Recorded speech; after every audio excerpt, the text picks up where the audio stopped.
At Thanksgiving, my sister looked right at me and said, "Stop begging for money." No one at the table said a word. I just smiled, pulled out my phone, and canceled all 5 monthly payments I'd been covering for her. A few minutes later, her phone wouldn't stop buzzing. They say blood is thicker than water. But what about when that blood is slowly draining you dry? That Thanksgiving, I finally learned what it felt like to choose myself, even if it meant watching my entire family crumble around me. I remember the weight of that homemade pumpkin pie in my hands as I stood there at the threshold of my parents' ridiculously elegant suburban home. Through the fancy leaded glass, I could see a swirl of people, like 24 relatives, all mingling under the glow of my mom's prized crystal chandelier. For a second, a really long second, I actually considered just turning around, driving back to my quiet apartment, spending Thanksgiving with a frozen dinner and some mindless TV. But then, my dad spotted me. "There she is," he boomed, swinging open the door like I was a long-lost hero. "Our number cruncher has arrived." I forced a smile, stepped inside, and the comforting smell of sage and roasted turkey hit me. My simple teal dress, a modest knee-length number, suddenly felt inadequate, lost in all the festive glitter of my mom's perfectly curated home. "Oh, you brought dessert," Mom said, taking the pie with a quick, almost perfunctory kiss on my cheek. Her eyes, though, they darted past me, scanning the driveway. "Is that all you brought?" "Just me and the pie," I answered, trying to keep my voice light, even though I could already feel the familiar tightening in my chest. "Made from scratch," Dad chimed in, patting my shoulder a little too hard. "Skyla works with numbers. Very stable job. Always punctual." That compliment landed like a backhanded slap. Always punctual. Always reliable. Always boring. I've heard variations of that my entire life. Then Mom's phone chimed, and her face brightened. "That's your sister. She's running a little late." 30 minutes and counting, I murmured, but of course, no one heard me. I was just shuffled off toward the living room, where the usual suspects were already clustered with drinks and appetizers. The accountant arrives. Uncle Warren bellowed, raising his glass. "How's life balancing those books, Skyla?" "I'm an internal auditor. Actually," I corrected, taking a flute of champagne from a passing tray. "And businesses." Suddenly, it was like someone had dropped a heavy curtain. The room went silent. Conversations halted mid-sentence. Every single head turned toward the entryway. My sister had arrived. Marissa glided in, 30 minutes late, looking like she'd just stepped off a magazine cover. Her camel Max Mara coat, which I recognized from last month's Vogue, draped perfectly over her shoulders. That Prada handbag dangling from her wrist probably cost more than my entire month's rent. "Sorry I'm late," she announced, not sounding sorry at all. "The traffic was absolutely brutal." Mom rushed forward, beaming with the kind of pride she never, ever shows when introducing me. "You look stunning, sweetheart." She stroked the sleeve of Marissa's coat. "Is this new?" Marissa preened. "Just picked it up last weekend." The color just called to me. "You work so hard," Mom gushed, her voice dripping with adoration. "You deserve to treat yourself." I swallowed hard, draining my champagne glass in one gulp. The irony burned, worse than the bubbles. Marissa hadn't held a steady job in 3 years. She just bounced between these consulting gigs that somehow never lasted but always came with impressive-sounding titles. Dinner was called before I could escape for a refill. I found myself seated between Cousin Lauren and Uncle Warren's new girlfriend, whose name I'd already completely forgotten. Across from me, Marissa held court, regaling the table with stories of her latest business venture, involving social media and luxury brands. "Skyla?" Lauren turned to me during a lull, her voice lowered. "I've been meaning to ask you something about my student loans. The interest is killing me, and I wondered if you might have some advice about restructuring." I leaned in, genuinely pleased to finally be useful. "Actually, there's a program I just read about that could help." If your income is below a certain threshold. Not everyone wants to hear about math at dinner, dear, Mom interrupted from 3 seats away, her hearing suddenly selective and sharp. She smiled sweetly at Lauren. Why don't you ask? Marissa? She's great with money. The table grew quiet. I stared at my plate, my fork suspended over untouched turkey. Marissa's laugh tinkled like ice in a crystal glass. Oh, Skyla's always crunching numbers, she said, swirling her wine. And always short on cash, it seems. My cheeks burned. I manage my money just fine. Do you? Marissa arched one perfect eyebrow. Then why are you always asking for loans? The dining room temperature plummeted 10 degrees. 23 pairs of eyes swung between us like spectators at a tennis match. I've never asked you for money, I said, my voice steady despite the roaring in my ears. Not once. Not once? Please. Marissa rolled her eyes dramatically. You should really stop begging for money. It's embarrassing, Sky. The words slammed into me like a physical blow. My ears rang with the sheer audacity of her lie, a complete inversion of our reality. No one spoke. No one defended me. Not even our parents, who knew exactly which direction the money flowed in this family. Speaking of embarrassing, Dad cut in with forced joviality, shattering the silence. Did anyone catch the Seahawks game last Sunday? That fourth quarter was something else. Just like that, conversation lurched forward, leaving my humiliation behind like roadkill no one wanted to acknowledge. I sat there, frozen, transported back to when I was 10 years old, emptying my piggy bank to help buy Marissa a dance costume. Your sister needs it more than you do, Mom had said, patting my head. She has the recital coming up. You're the practical one. Skyla. The practical one. The responsible one. The one expected to sacrifice. I excused myself when dessert was served, slipping away to the powder room. My hands trembled as I locked the door behind me, but my mind had never been clearer. I pulled out my phone and opened my banking app, staring at the 5 recurring payments to various accounts with Marissa's name attached. 5 years. $52,800. An average of $880 every single month. Car insurance. Credit card minimums. Personal loan payments. The evidence of my sister's financial vampirism glowed on my screen in neat, organized rows exactly as an auditor would keep them. Without hesitation, I selected each payment and canceled them all. One by one, confirmation. Messages appeared. Recurring payment canceled. Recurring payment canceled. Recurring payment canceled. Recurring payment canceled. Recurring payment canceled. I splashed cold water on my face, blotted it dry with one of Mom's decorative guest towels, and returned to the dining room. My pumpkin pie sat in the center of the table, slices missing from its perfect crust. There you are, Mom said, a little too brightly. We started without you. That's fine. I slid back into my seat, a strange calmness washing over me. I'm not really hungry for dessert anyway.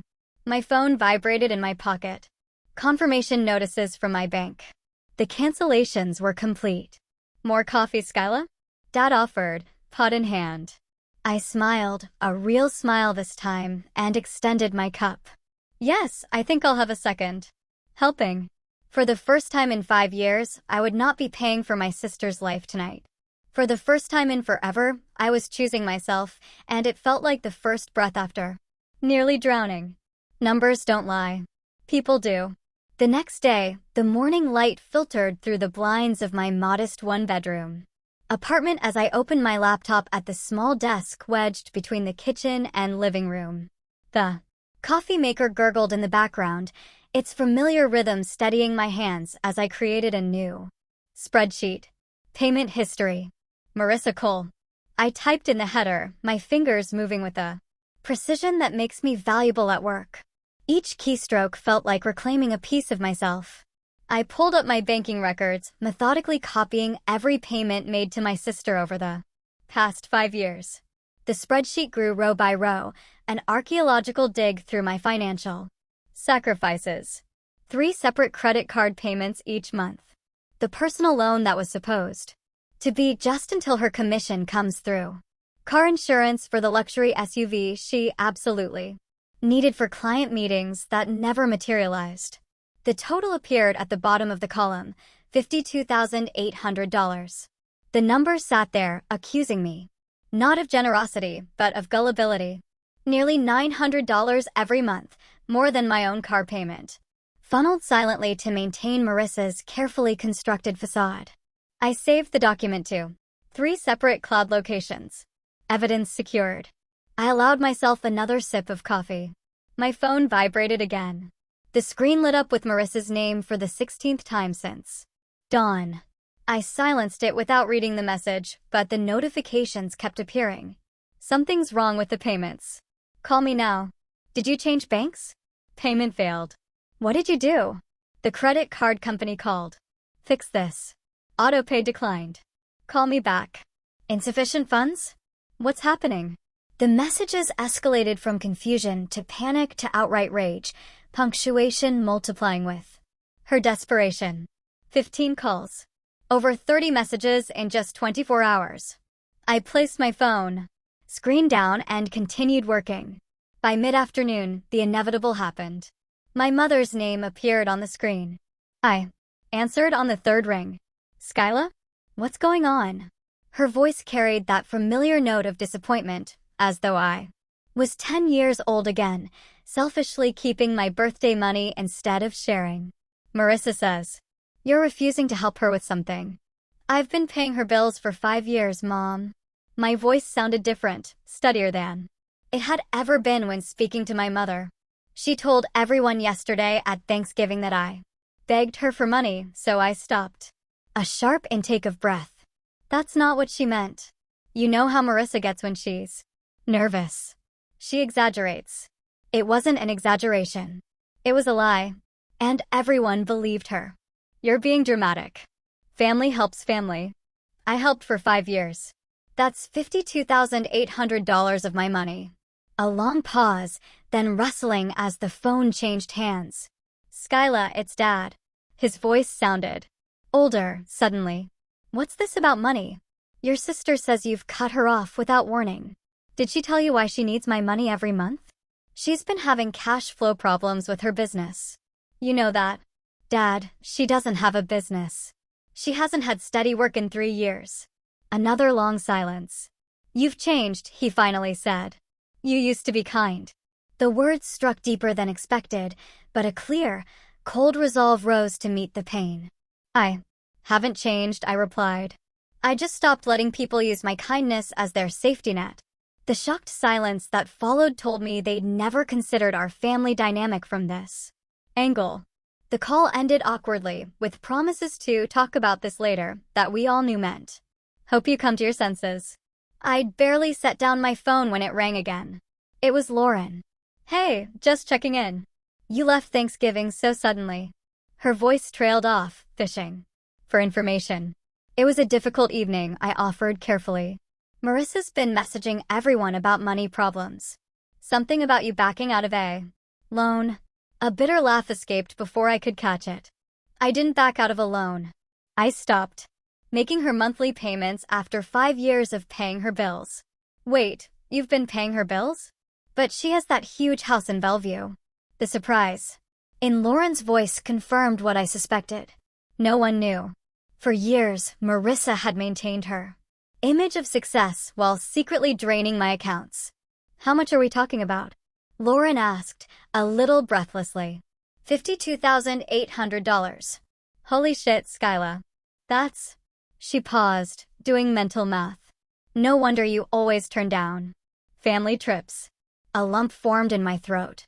All those years of excuses about work commitments, saving for a house, needing to be available for emergencies, when the truth was simpler and far more painful. I couldn't afford both Marissa's lifestyle and my own existence in the same frame.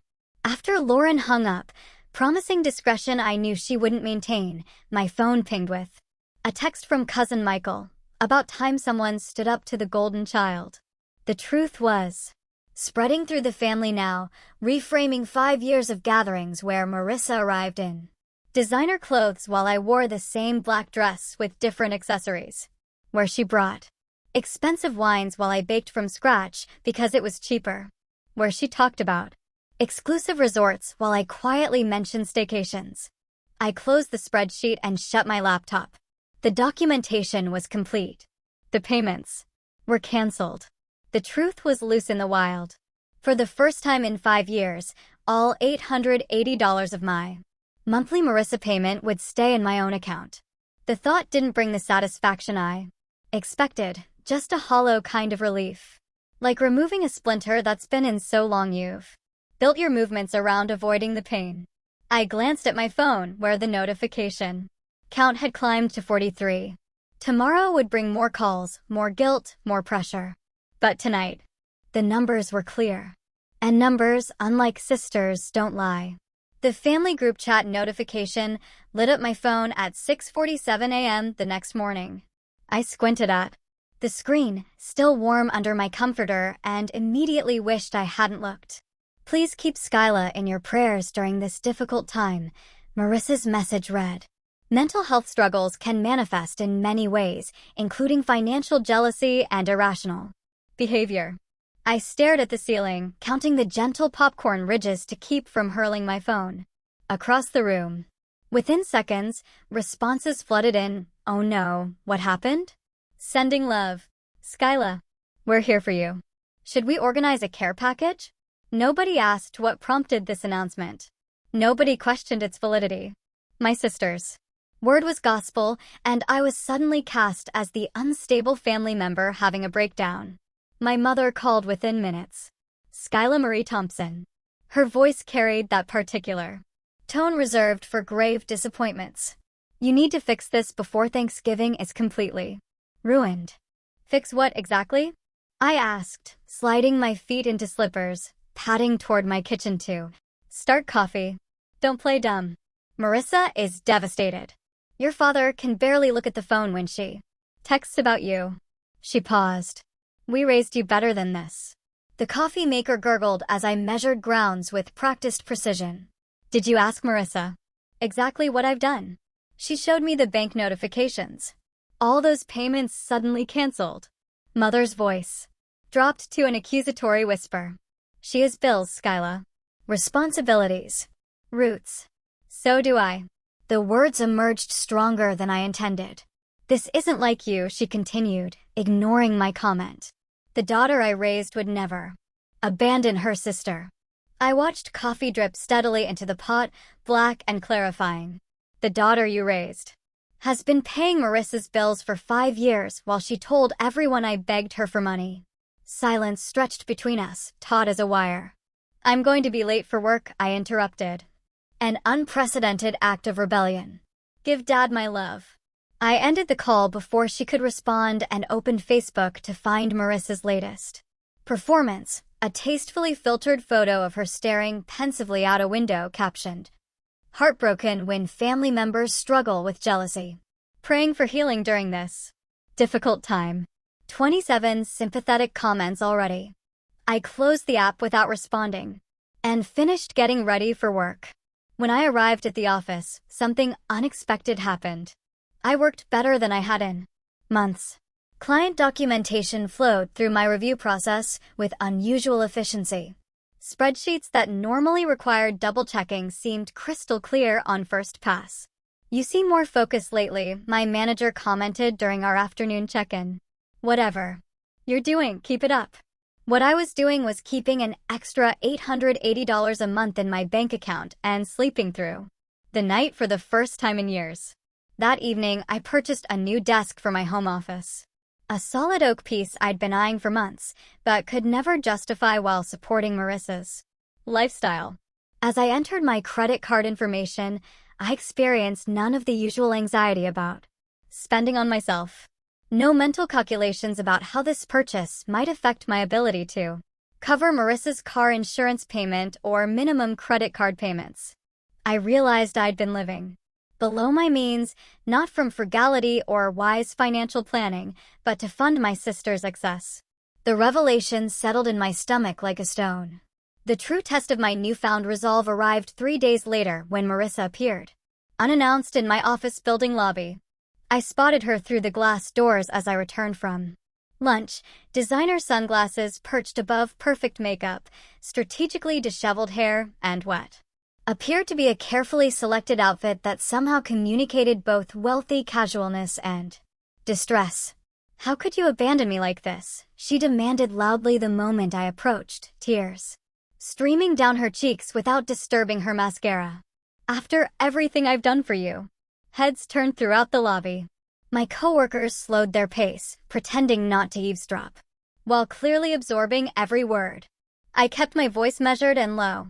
"This isn't the place to discuss your financial problems." "Marissa, financial problems?" She laughed, the sound high and brittle. "You're the one who's always needed my help, and now when I need you, just temporarily, you cut me off completely." A security guard glanced our way, concerned by the rising volume. "Call me when you're ready to talk about repayment plans," I said quietly. "Repayment?" The word hung between us like a grenade with its pin removed. Her tears vanished instantly. The transformation would be impressive if I hadn't seen it countless times before. The immediate shift from wounded victim to cold calculation when manipulation fails. "This isn't over," she hissed, her voice suddenly steady.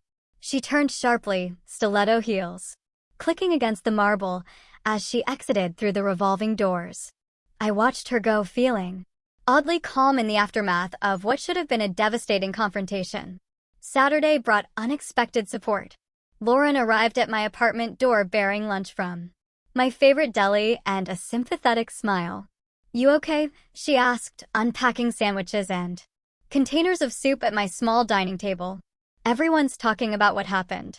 "What version are they discussing?" I asked, pulling plates from my cabinet. Lauren shook her head. "The real story is getting out. Michael called me after talking to your dad." "Is it true Marissa owes you over $50,000? $52,800, I confirmed. "But her total debt is closer to $96,000, as far as I can tell." Lauren's sandwich halted midway to her mouth. $96,000? How's that possible? "They live in that beautiful house in Bellevue. Mortgage to the limit," I replied. "Plus 3 maxed-out credit cards, 2 personal loans. And the car lease that's 3 months behind. I've been covering the minimum payments for years. She was using you this whole time." Lauren's voice turned hard with anger. All while acting like the successful one. My phone buzzed with a notification. The younger cousins had created a new group chat named Team Skyla, without Marissa or my parents included. I was still absorbing this development when my phone rang with an unfamiliar number. I almost declined until Lauren glanced at the screen. "That's Evan's cell," she said, eyes widening. "Marissa's husband." I accepted the call, putting it on speaker. "Skyla?" Evan's voice sounded strained. "We need to talk." "I'm listening," I said. "I had no idea about any of this," he began. She hid everything. The payments. The debt. All of it. All of it. The raw honesty in his voice caught me off guard. "Thank you for helping her quietly all these years." He continued, "I thought we were stable, but we've been living beyond our means to keep up appearances with the neighbors." I met Lauren's astonished gaze across the table. "We're not as financially secure as everyone believes," Evan confessed. "Not even close." A strange weightlessness settled over me. For years I believed I was the only one who saw Marissa clearly. Now others were beginning to glimpse behind the curtain. "I hope you can help her find better ways to cope," I said finally. Lauren squeezed my hand across the table as the call ended. For the first time in years, I wasn't alone in my understanding of Marissa. And for the first time in my life, I wasn't expected to be the one who fixed everything. That night, the knock at my apartment door came at 11:42 p.m., 3 thunderous blows that rattled the hinges. I knew who it was before I even peered through the peephole. Marissa stood in the harsh hallway light, arms wrapped around herself. Her hair hung limp around her face, not a trace of makeup visible. She wore faded jeans and a plain cotton t-shirt, clothes I'd never seen on her before. I opened the door but blocked the entrance with my body. "It's nearly midnight, Marissa." At Please, she whispered, her voice cracking. I'm falling apart, Sky. Evan knows everything. For a moment, I saw the little girl who used to crawl into my bed during thunderstorms, seeking comfort from her practical sister who was never afraid of the noise. But then I remembered the Thanksgiving table, her voice dripping with false concern. You should stop begging for money, it's embarrassing. Still, I stepped aside. Come in. She rushed past me, pacing my living room like a caged animal. The credit card companies. Keep calling. I've blocked 8 different numbers, but they just use new ones. And the BMW. Her voice caught. They're repossessing it next week. I offered her water in a plain glass tumbler. She eyed it briefly, clearly hoping for wine. Mom and Dad are heartbroken, she continued, accepting the water but not drinking it. You're tearing the family apart with this vendetta. I sat on my couch, watching her theatrics with newfound clarity. If I lose everything, it's on you, she said, her voice hardening. Is that what you want? To see me fail? I waited until her monologue ran out of steam, until the dramatic pauses designed to prompt. My reassurances grew uncomfortable. When she finally fell silent, I spoke. I've helped you for 5 years, Marissa. She sniffed, nodding eagerly. And I'm so grateful. That's why I don't understand why you'd stop now when I need you most. I let a calculated pause stretch between us. That's $52,800, I said evenly. I have records of every payment. Her face shifted from vulnerable pleading to defensive anger in an instant. It wasn't that much. You're exaggerating to make me look bad. Without a word, I opened my laptop on the coffee table between us. The screen illuminated with a spreadsheet, each row a payment, each column a category. Dates, amounts, account numbers. Notes documenting her calls, her excuses, her promises to pay me back next month for sure this time. 5 years of financial hemorrhaging, meticulously documented in the language I know best. Numbers that don't lie. This is. She stumbled over her words. You're doing this to make yourself look better. You always need to be the perfect one. When I didn't respond, she switched tactics. You know I have expenses you don't. The country club fees alone. She stopped herself, realizing how ridiculous this sounded. You make so much more than me, she tried instead, voice rising. You don't understand what it's like to struggle. I make $185,000 a year, I said quietly. Her eyes widened slightly. She'd clearly assumed much less. I live in this 1-bedroom apartment so I could afford to pay your bills. The silence that followed felt like the first honest moment we'd shared in years. Her mouth opened and closed, searching for another angle. But we're sisters, she finally said, her voice small. Family helps family. I stood and walked to the door, opening it once more. You had 5 years, Marissa. I paid $52,000 of your debt. That's enough. She gathered her purse, shoulders stiff with indignation. At the threshold, she turned, eyes narrowed. You're heartless, she hissed. You'll regret this. No, I met her gaze steadily. You should regret confusing someone's compassion with obligation. The door closed between us with a soft click. 2 hours later, my mother called. I could hear the tension in her voice, the effort to maintain composure. Marissa says you refused to help. She's going through so much right now. Did she tell you how much I've already helped her? I asked. She mentions some small loans. Mom hedged. $52,000 over 5 years isn't small, Mom. Her sharp intake of breath told me more than words could. Dad's voice suddenly replaced hers. $52,000? That can't be right. I can email you the documentation, I said, my finger already hovering over the send button. On an email prepared days ago. Why would you keep giving her money all this time if she wasn't?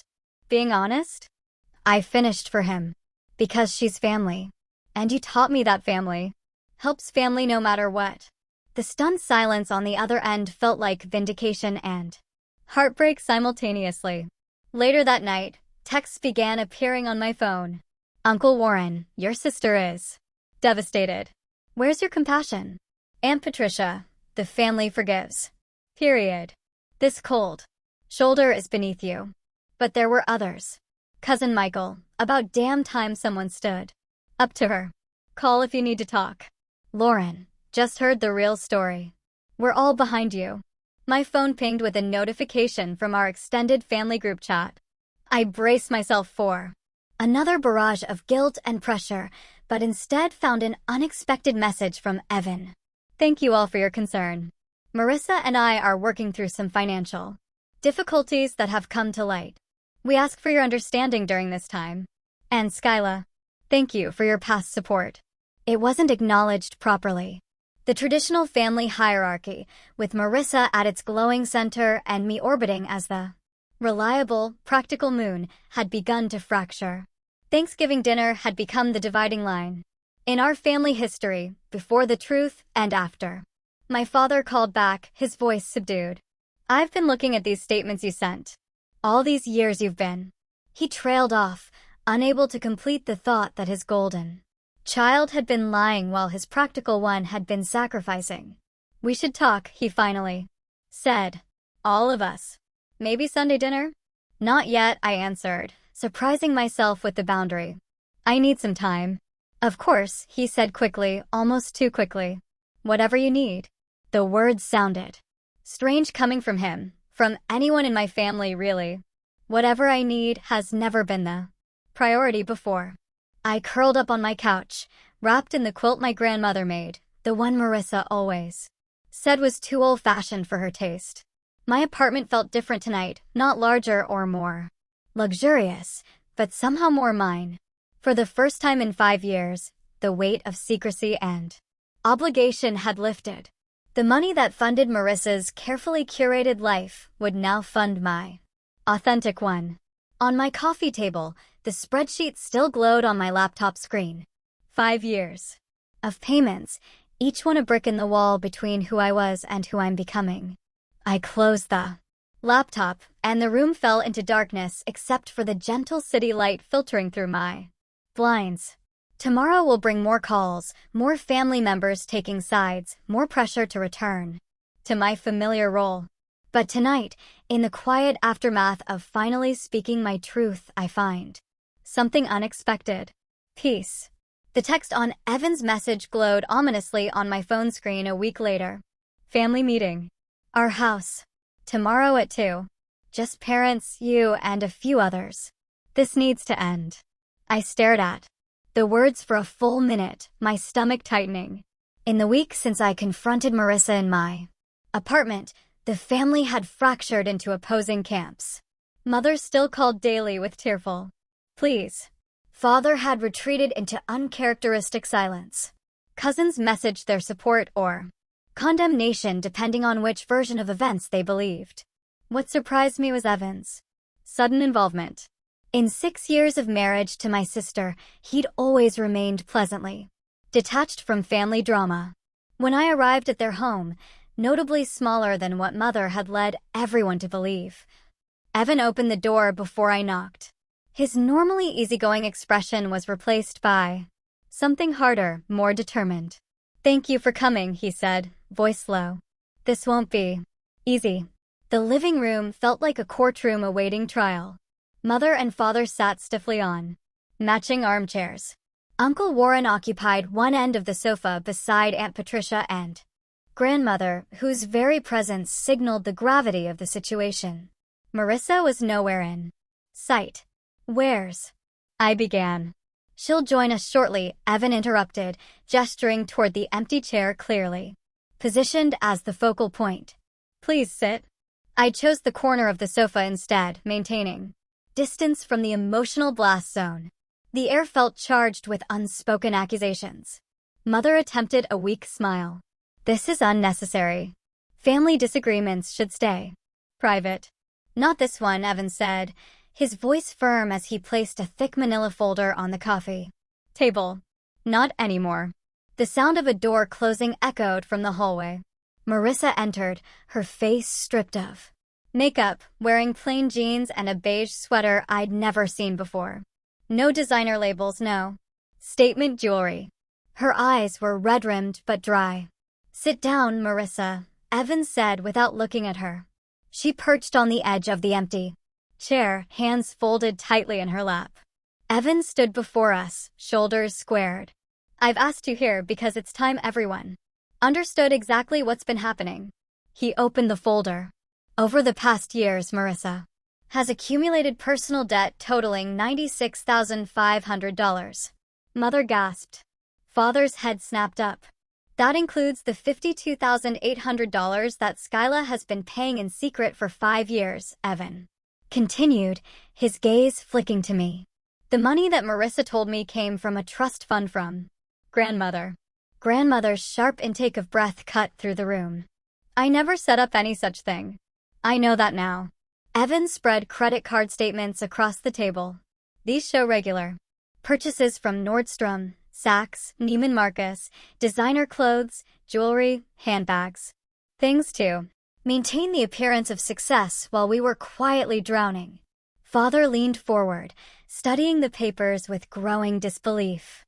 "This doesn't sound like the daughter we raised." "I needed those things," Marissa whispered, almost to herself. "Everyone expected me to be successful." Mother reached toward her.